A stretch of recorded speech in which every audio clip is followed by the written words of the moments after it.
মানুষের খুব কাছে পৌঁছে গিয়ে দেখবেন বেশিরভাগ মানুষই আপনাকে ভালোবেসেছে তার নিজের স্বার্থে।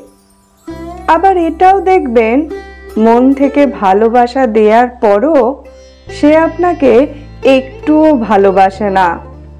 তখন বুঝতে হবে আপনাকে দিয়ে তার কোনো স্বার্থ পূরণ হবে না। দুঃখ পাবেন না, এটাই বর্তমান পৃথিবীর নিয়ম। এমন মানুষের সংখ্যাই সব থেকে বেশি।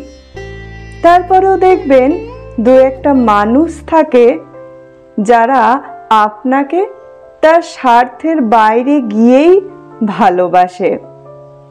তাদের জন্য ভাবুন, তাদের জন্য বাঁচুন। ভালোবেসে যে আপনাকে ঘর বানায় সেই ঘরটাকে মনের মতো করে সাজিয়ে দিন। দেখবেন আপনার পৃথিবী সুন্দর।